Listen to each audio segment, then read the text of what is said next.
Un court-circuit est un phénomène électrique qui se produit notamment lorsque deux conducteurs électriques sont mis en contact directement. Un court-circuit peut aussi se déclencher lors d'un défaut d'isolation, c'est-à-dire quand le matériau plastique isolant est endommagé. Les deux conducteurs peuvent se toucher en direct, sans passer par un appareil. Le courant prend alors un raccourci, d'où le nom de court-circuit. Les surtensions électriques d'origine interne ou atmosphérique peuvent causer des courts-circuits au niveau du réseau électrique. Le court-circuit se traduit par une augmentation brusque de l'intensité du courant, qui peut aller jusqu'à provoquer un incendie. Court-circuit égale risque d'incendie. Dans le schéma suivant, la lampe jaune est fonctionnelle. La lampe 2 n'est pas fonctionnelle car elle est court-circuitée. Elle ne reçoit pas de courant. On doit bien caractériser l'intensité du courant de court-circuit pour permettre une meilleure protection du réseau électrique. Il existe plusieurs méthodes proposées par les normes pour calculer le courant de court-circuit. Le guide pratique C1505 qui complète la norme NFC 1500 pour l'installation basse tension alimentée en courant alternatif présente trois méthodes. La première méthode, c'est le calcul des impédances, qui permet de calculer les courants de défaut en tout point d'une installation avec une bonne précision. Elle consiste à totaliser séparément les différentes résistances et réactances de la boucle de défaut, depuis y compris la source jusqu'au point considéré. Puis à calculer l'impédance correspondante. Le courant de court-circuit est enfin obtenu par l'application de la loi d'Ohm.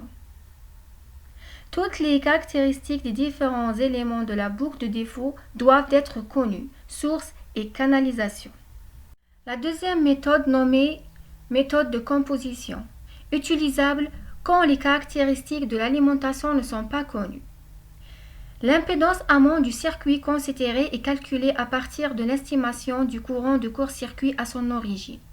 Le cos phi égale R sur X, c'est-à-dire la résistance sur la réactance, est considéré comme identique à l'origine du circuit comme au point de défaut.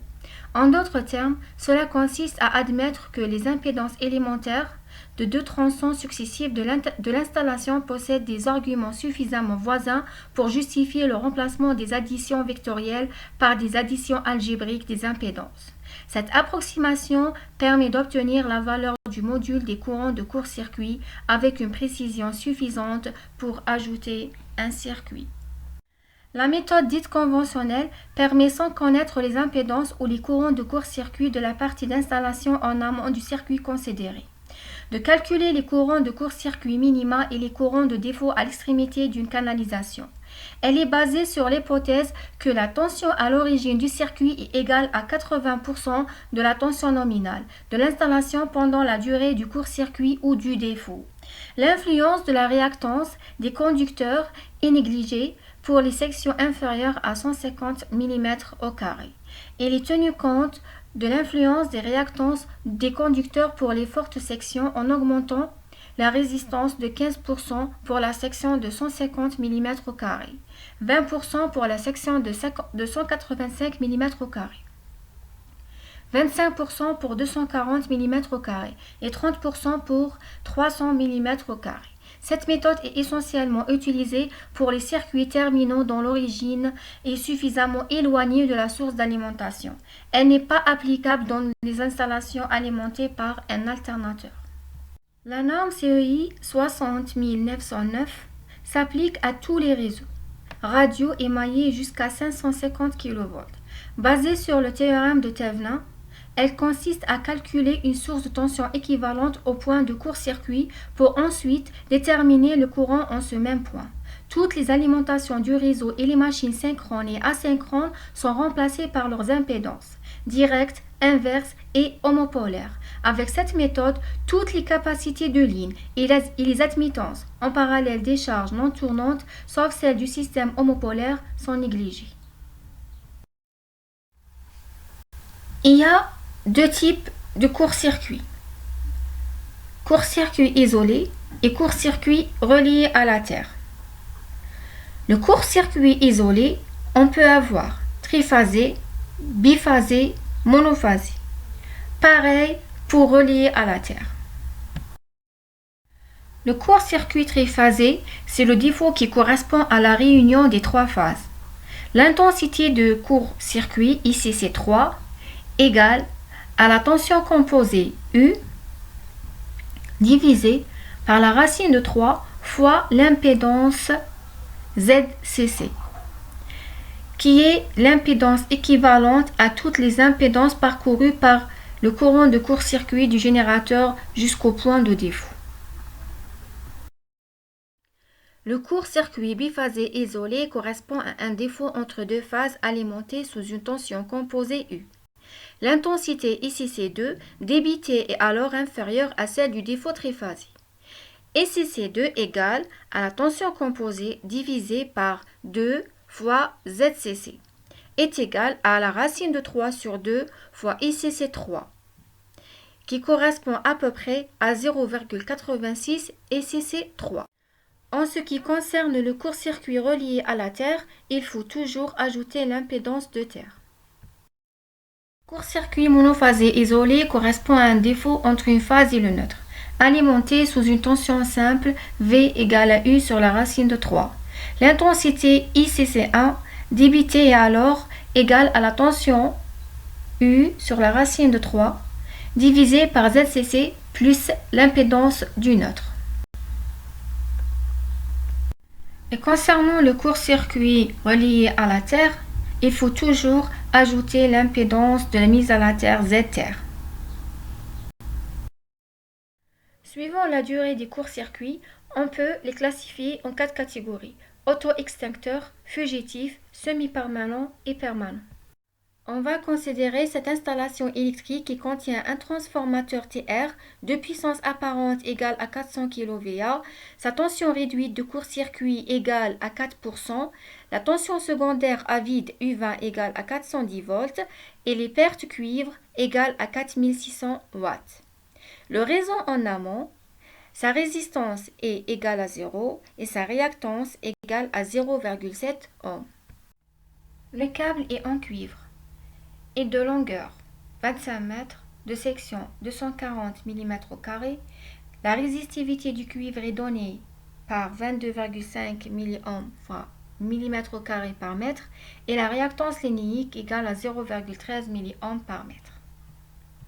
Cette installation contient deux disjoncteurs, QP qui est le disjoncteur principal, Q1 c'est le disjoncteur départ moteur.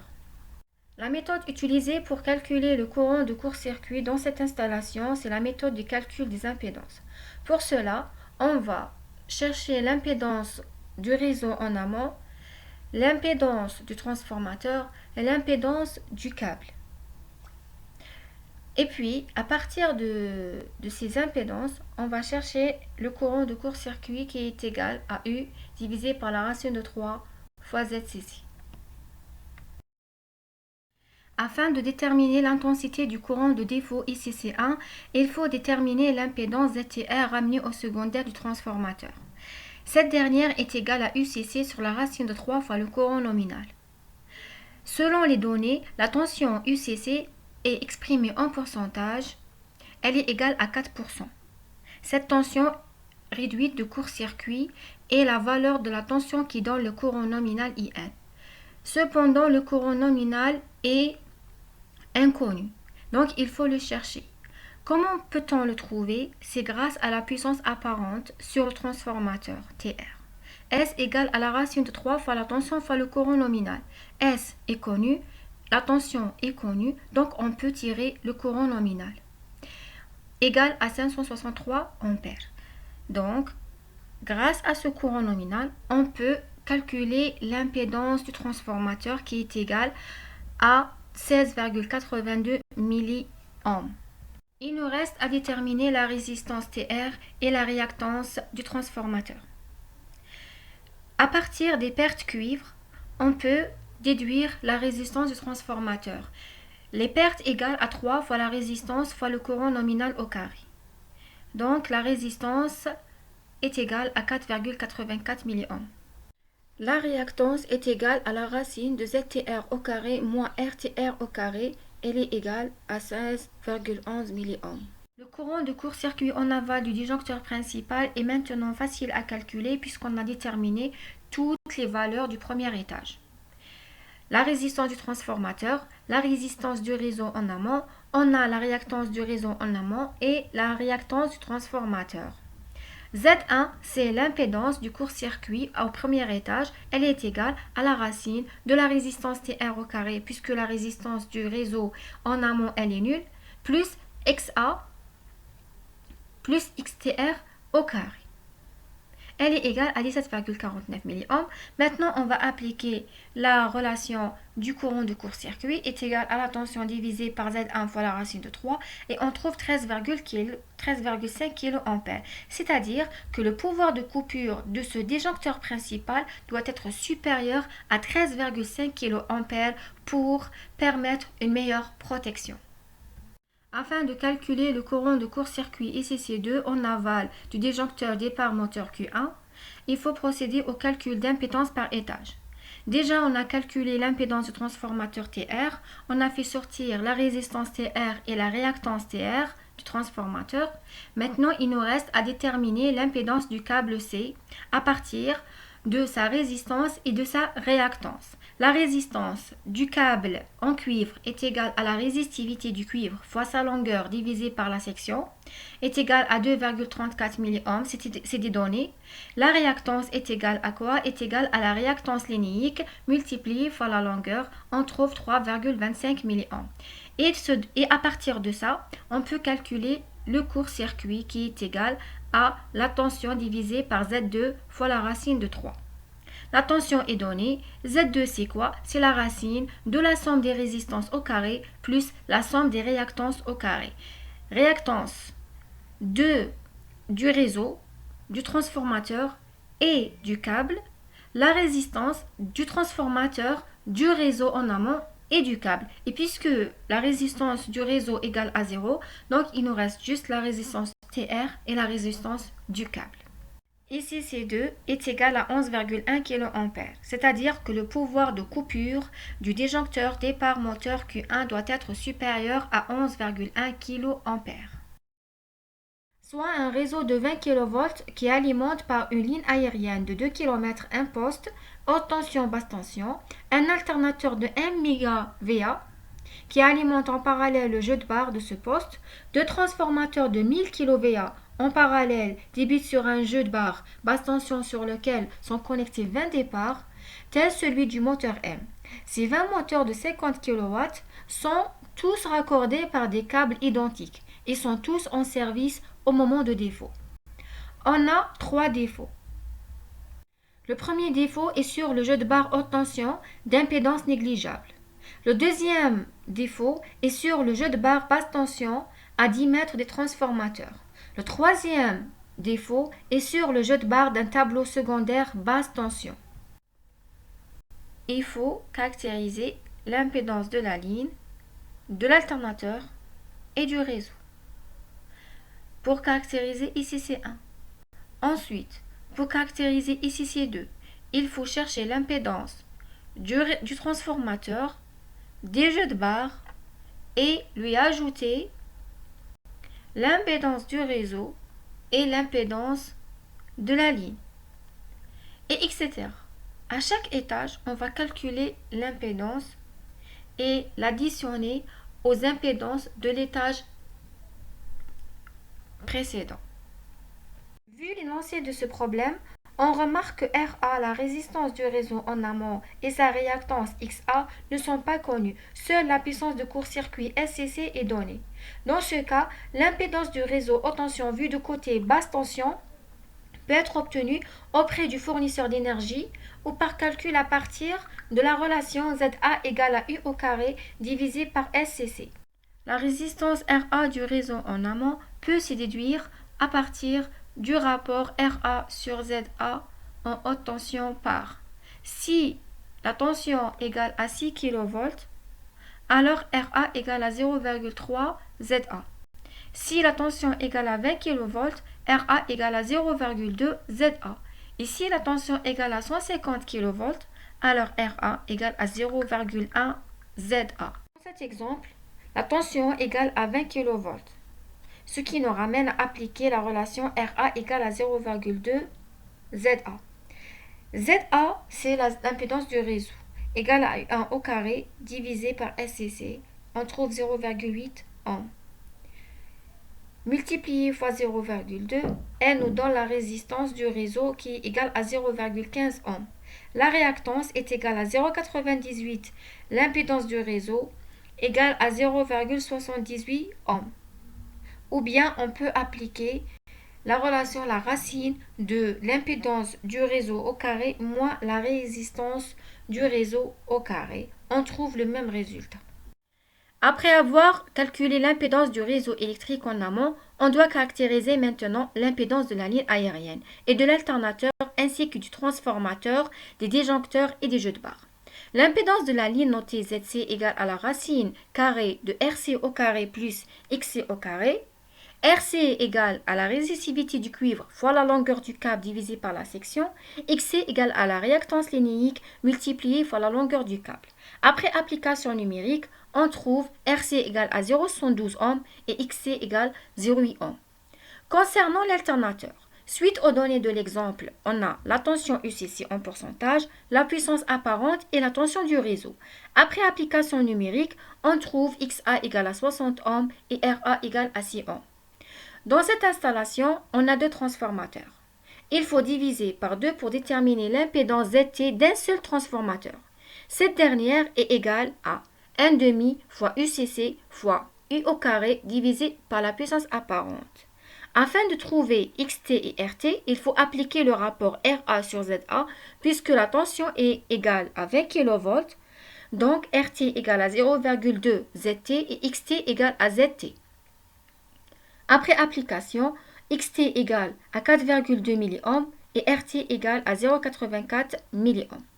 Concernant le disjoncteur, sa réactance égale à 0,15 ohms. Pour les jeux de barres, une barre est de section 400 mm au carré par phase. La réactance du jeu de barre égale à la réactance linéique fois la longueur et la résistance du jeu de barre est égale à la résistivité du cuivre fois la longueur divisée par la section. Après application, on trouve X jeu de barre égale à 1,5 mA et R jeu de barre est égal à 0,57 mA. La liaison 1 par câble, je l'ai notée ZC2. Elle est égale à la racine de RC2 au carré plus XC2 au carré. Sa section est égale à 400 mm au carré par phase. Sa longueur est de 80 mètres. Elle est en aluminium. RC2 égale à quoi? Est égal à la résistivité de l'aluminium fois la longueur divisée par la section. On trouve 7,2 mA. La réactance égale à la réactance linéique fois la longueur. On trouve 12 mA.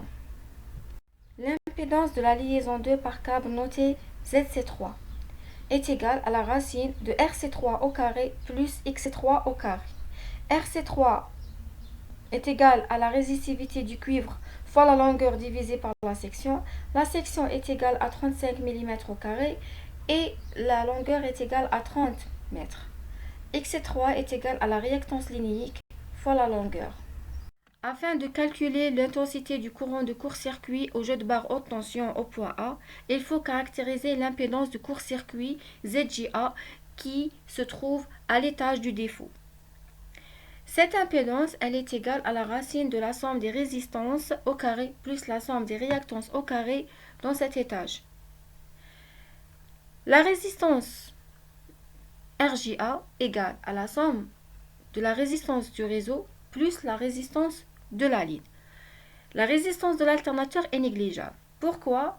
Car l'impédance totale réseau plus ligne est en parallèle avec l'alternateur. L'impédance de l'alternateur est beaucoup plus grande, donc elle est négligée.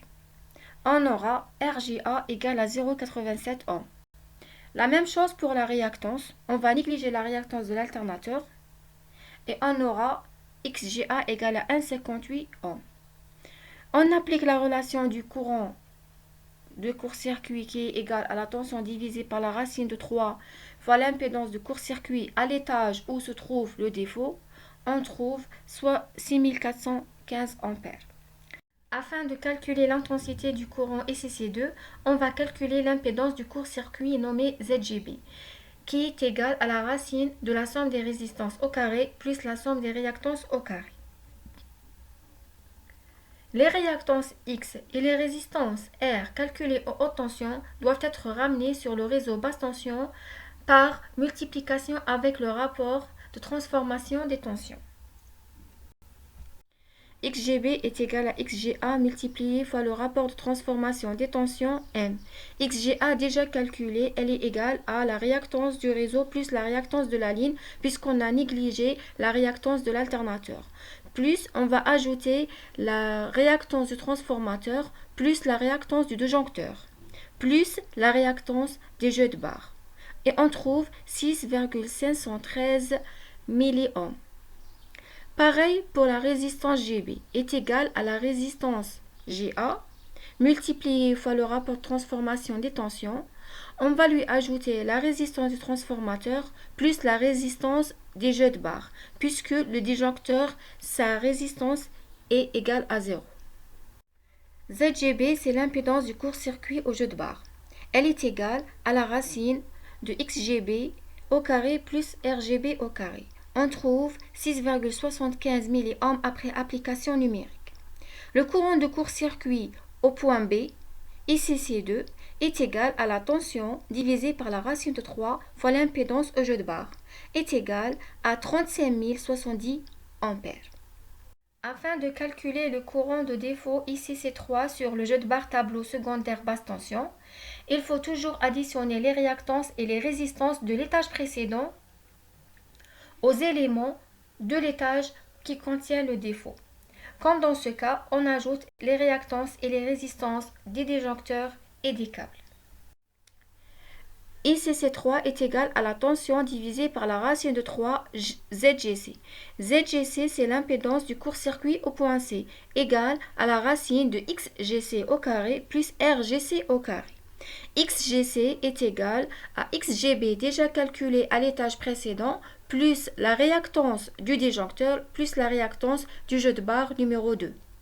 RGC est égal à RGB déjà calculé plus RC2, c'est la résistance du jeu de barre et la résistance du disjoncteur est nulle.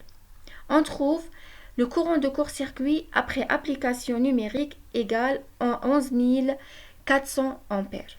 Grâce à la méthode des calculs d'impédance, on a pu calculer l'intensité du défaut ICC1, ICC2 et ICC3. Si on suppose maintenant qu'il y a un défaut à l'arrivée du moteur, les réactances et les résistances du disjoncteur et des câbles seront ajoutées à l'impédance du défaut au point C. Afin de calculer le courant ICC4 à l'arrivée du moteur, on doit calculer l'impédance du défaut notée ZGM. Cette dernière est égale à la racine de XM au carré plus RM au carré. XM, c'est quoi? C'est la réactance du défaut précédent plus la réactance du disjoncteur plus la réactance des jeux de barre numéro 3. Et RM, c'est la résistance du défaut à l'arrivée du moteur égale à RGC plus RC3 du jeu de barre numéro 3. Pour conclure, l'intensité du courant de court-circuit est à calculer aux différents étages de l'installation. Ceci pour pouvoir déterminer les caractéristiques du matériel qui doit supporter ou couper ce courant de défaut. Toute installation électrique doit être protégée contre les courts-circuits, soit des disjoncteurs ou des fusibles, des relais thermiques et sélectivité. La protection doit éliminer le court-circuit dans un temps TC, compatible avec la contrainte thermique que peut supporter le câble protégé. Donc, le courant de court-circuit permet de déterminer le pouvoir de coupure des appareils de protection. PDC, le pouvoir de coupure, c'est la valeur maximale du courant que ces contacts peuvent couper en cas de court-circuit. Fusibles et disjoncteurs sont deux dispositifs de sécurité pour protéger contre les courts-circuits et les surtensions. Ils sont placés dans le tableau électrique. Le fusible coûte nettement moins cher et un temps de réponse beaucoup plus rapide que le disjoncteur. Il ne sert qu'une fois, il faut le changer dès qu'il a grillé. Cependant, le disjoncteur a l'avantage d'être réarmable à volonté. Pour cette raison, ces derniers sont de plus en plus utilisés, surtout pour protéger le réseau électrique et les maisons.